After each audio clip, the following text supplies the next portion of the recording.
Halo semuanya, Shalom, Om Swastiastu, Namo Buddhaya, Salam Kebajikan. Perkenalkan, nama saya Airin Jessica Sondak dengan NIM 231010228. Saya berasal dari Universitas Negeri Manado, Fakultas Ilmu Pendidikan dan Psikologi, Program Studi Psikologi.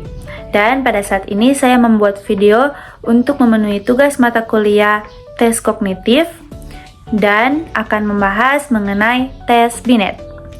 Nah, latar belakang dari tes Binet.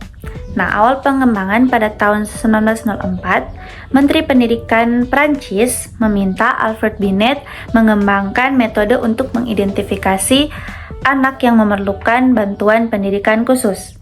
Nah, Binet berkolaborasi dengan Theodore Simon mengembangkan tes pertama pada tahun 1905. Tes awal terdiri dari 30 tes, dari tes yang paling mudah ke yang paling sulit. Perkembangan tes Binet dan revisi tes Binet itu ada 5. Yang pertama tahun 1916 Stanford Binet. Nah, Lewis Terman dari Stanford University mengadaptasi tes untuk populasi Amerika Serikat dan menambahkan item tes untuk memperluas rentang usia. Revisi yang kedua tahun 1937 yaitu menghasilkan dua format paralel,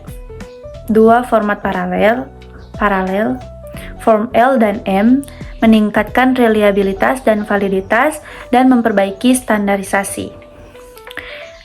Perkembangan dan revisi ketiga tahun 1960, Form L dan M, menggabungkan item terbaik dari Form L dan M dan memperbaiki sistem scoring. Nah, perkembangan dan revisi keempat yaitu Stanford Binet keempat tahun 1986, memperkenalkan teori kemampuan kognitif 3 lapis, menambahkan norma baru dan memperluas rentang usia.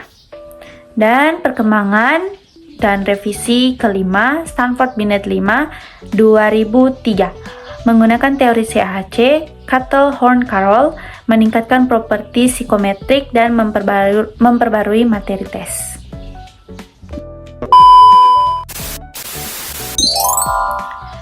Teori yang mendasari tes Binet. Nah, konsep dasar yang pertama ada kecerdasan berkembang secara progresif sesuai usia. Yang kedua, kemampuan kognitif dapat diukur secara objektif. Yang ketiga, perbedaan individual dalam kecerdasan bersifat kuantitatif. Dan prinsip pengukuran menggunakan teori mental age versus chronological age, konsep IQ sebagai perbandingan relatif, distribusi normal kecerdasan dalam populasi.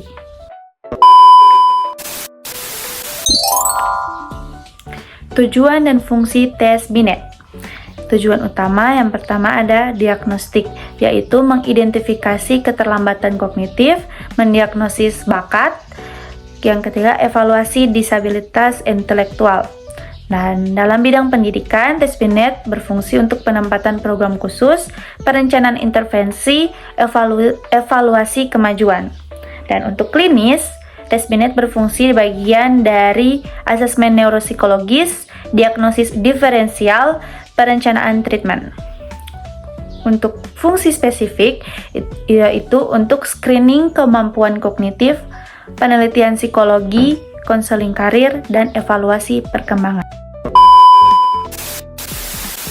Aspek yang diukur dari tes Binet ada 5. Yang pertama, kemampuan verbal seperti kosakata, pemahaman, absurditas, verbal analogis. Yang kedua, ada penalaran kuantitatif seperti aritmetika, pola angka, pemecahan masalah matematika. Dan yang ketiga, ada visual atau spasial, yang yaitu seperti pattern analysis, copying, matrice, paper folding and cutting. Yang keempat, ada memori kerja seperti memory for sentence, memory for digits, memory for object, and bit memory. Dan yang terakhir ada pengetahuan seperti general information, procedural knowledge, dan picture absurdities. Administrasi tes. Nah, sebelum masuk pada prosedur administrasi, yaitu kita masuk pada kualifikasi tester terlebih dahulu.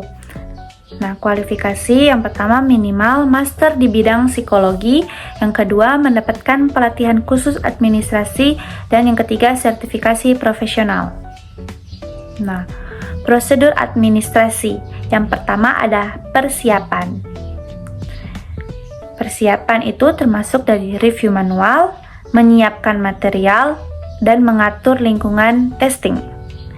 Yang kedua, masuk pada pelaksanaan, establishing rapport, penjelasan instruksi, pencatatan respons, dan timing yang tepat. Yang ketiga, sistem basal scaling. Mulai dari level usia, tentukan basal, lalu lanjut sampai scaling. Dan yang keempat ada scoring, mengikuti pedoman manual, konversi raw score, perhitungan IQ. Lalu interpretasi seperti analisis profil, pertimbangan faktor eksternal, dan rekomendasi. Lalu pelaporan, format standar, deskripsi kualitatif, rekomendasi spesifik. Dan ada etika, yaitu menjaga kerahasiaan, informed consent, penyimpanan data, dan komunikasi hasil. Nah, itu saja yang saya bahas mengenai tes Binet, dan terima kasih.